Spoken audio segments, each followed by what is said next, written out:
नवरात्रि के 9 दिन माँ दुर्गा के 9 स्वरूपों की आराधना की जाती है।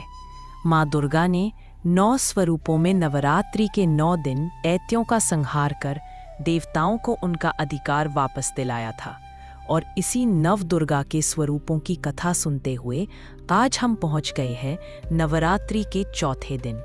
इस दिन नव दुर्गा के चौथे स्वरूप देवी कुष्मांडा की पूजा आराधना की जाती है। तो आज की इस कथा में हम श्रवण करेंगे माँ कुष्मांडा की दिव्य पौराणिक कथा का और साथ ही हम आज ये भी देखेंगे कि आखिर माँ कुष्मांडा का स्वरूप कैसा है और वह किस प्रकार अपने भक्तों की रक्षा करती है।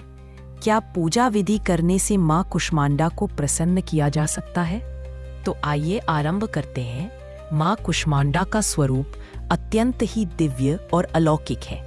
माँ कुष्मांडा सिंह की सवारी करती है, अपनी 8 भुजाओं में दिव्य अस्त्र धारण करती है। माँ कुष्मांडा ने अपनी 8 भुजाओं में कमंडल, कमल, सुदर्शन चक्र और कलश धारण किया है। देवी कुष्मांडा की महिमा के बारे में देवी भागवत पुराण में विस्तार से बताया गया है। माँ दुर्गा के चौथे रूप में देवी कुष्मांडा ने अपनी मंद स्मत से ब्रह्मांड की उत्पत्ति की थी, इसलिए माँ का नाम कुष्मांडा देवी पड़ा। सृष्टि के आरंभ में चारों तरफ अंधेरा था और माँ ने अपनी मंद मुस्कान से संपूर्ण ब्रह्मांड की रचना की थी। सूरज की गर्मी को सहने की शक्ति माँ कुष्मांडा में है। वे नवदुर्गा का चौथा अवतार है और उन पर श्री हरि नारायण का आधिपत्य है, जो प्रेम और करुणा का प्रतिनिधित्व करती हैं। माँ कुष्मांडा सूर्य के समान तेजस्वी है, जिनके मंद स्मत से समस्त ब्रह्मांड का सृजन हुआ, इसलिए वे ब्रह्म स्वरूपा भी हैं। माँ कुष्मांडा ने सभी प्रकार के जीव और ब्रह्मांड में स्थित सूर्य मंडल समस्त ग्रह का निर्माण किया है। उनमें इतनी प्रबल शक्ति है कि वे सूर्य के घेरे में रहती हैं और उनका निवास स्थान सूर्यलोक है। माँ का यह स्वरूप ऊर्जा देने वाला है और माँ का तेज सर्वव्यापी अनंत है। सूर्य के ताप ऊर्जा के बिना जीवन असंभव है और यह ताप ऊर्जा द्वारा सूर्यमंडल में विराजित यह देवी सबकी रक्षा करती है। माँ दुर्गा ने देवी कुष्मांडा का रूप लेकर सभी जीवों की रक्षा की थी और इस ब्रह्मांड की रचना की थी, इसलिए इन्हें जगत जननी भी कहा जाता है। इनकी पूजा आराधना करने से बल और बुद्धि का विकास होता है और जीवन में निर्णय लेने की शक्ति की वृद्धि होती है। तो चलिए माँ दुर्गा के इस स्वरूप की पूजा आराधना कैसे की जाए वो जान लेते हैं। नवरात्रि में इस दिन भी प्रतिदिन की तरह सुबह जल्दी उठकर स्नान इत्यादि से स्वच्छ होकर घर और पूजा स्थान को गंगा जल से शुद्ध करें। फिर कलश की पूजा करके माता कुष्मांडा का स्वरूप मन में अंकित करके उन्हें नमन करें। देवी को पूर्ण निष्ठा से फूल, धूप, दीप, सुगंधित द्रव्य, कुमकुम, अक्षत इत्यादि अर्पित करें।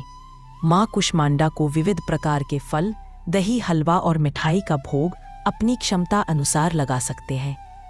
उसके बाद माँ की आरती और स्तुति करें। पूजा के बाद प्रसाद वितरित करें। माँ कुष्मांडा को इस निवेदन के साथ जल पुष्प अर्पित करें कि उनके आशीर्वाद से आपका और आपके स्वजनों का स्वास्थ्य अच्छा रहे। माँ से विशेष रूप से आप अपने कृष्ण भक्ति के लिए भी प्रार्थना करें, क्योंकि वही जीवन का परम लक्ष्य है। अगर आपके घर में कोई लंबे समय से बीमार है तो इस दिन माँ से विशेष निवेदन करके उनके अच्छे स्वास्थ्य की कामना करनी चाहिए। माँ के पास रखा हुआ जल का पात्र उस बीमार व्यक्ति के ऊपर छिड़कना चाहिए। कुष्मांडा देवी को सफेद कुरे यानी समूचे पेठे के फल की बलि दी जाती है। ब्रह्मांड को कुमारे के समान माना जाता है, जो कि बीच में खाली होता है। देवी ब्रह्मांड के मध्य में निवास करती हैं और पूरे संसार की रक्षा करती है, इसलिए उन्हें कुमारा या फिर पेठे का भोग लगाया जाता है। सबसे अंत में क्षमा याचना करें और ध्यान लगाकर दुर्गा सप्तशती और दुर्गा चालीसा का पाठ करें। देवी कुष्मांडा योग और ध्यान की देवी भी है। देवी का यह स्वरूप अन्नपूर्णा का है। वे उदर अग्नि को शांत करती है। आइए जानते हैं माँ दुर्गा को देवी कुष्मांडा का स्वरूप क्यों लेना पड़ा। तो उसके पीछे पौराणिक कथा भी जुड़ी हुई है। इस कथा के अनुसार जब सृष्टि का अस्तित्व नहीं था, चारों ओर अंधकार था, किसी भी प्रकार के जीव या प्राणी का अस्तित्व नहीं था, उस समय में एक तेज पुंज के रूप में माँ कुष्मांडा प्रकट हुई थी। उनका तेज उसी क्षण चारों ओर फैलने लगा और यही अनंत तेज स्वरूप में देवी कुष्मांडा प्रकट हुई। उनके मंद स्मित से सृष्टि का सृजन हुआ और इस प्रकार माँ दुर्गा ने कुष्मांडा रूप में इस अंड आकार के ब्रह्मांड की उत्पत्ति की, जिसमें हर प्रकार के जीव प्राणी और ब्रह्मांड में स्थित जल, वायु और सूर्यमंडल सहित ग्रह, चंद्र, तारे और आकाश गंगा का निर्माण हुआ। इसलिए उन्हें जगत जननी आद्या शक्ति भी कहते हैं, जो सभी प्रकार के जीव को ऊर्जा प्रदान करती है। ब्रह्मा की रचना कर जीव मात्र को जीवन शक्ति प्रदान करने हेतु माँ दुर्गा देवी कुष्मांडा रूप में आज के दिन प्रकट हुई थी। नवरात्रि के चौथे दिन माँ दुर्गा के इस स्वरूप की आराधना करने से आयुष्य, बल और स्वास्थ्य में वृद्धि होती है। हर प्रकार के रोग, शोक और दोष दूर हो जाते हैं। जीवन में समृद्धि और तेज मिलता है। तो यह थी आज नवरात्रि के चौथे दिन माँ कुष्मांडा की व्रत कथा और उनकी व्रत विधि। अगर यह कथा आपको अच्छी लगी है तो इस वीडियो को लाइक कीजिए, अपने मित्रों को शेयर कर दीजिए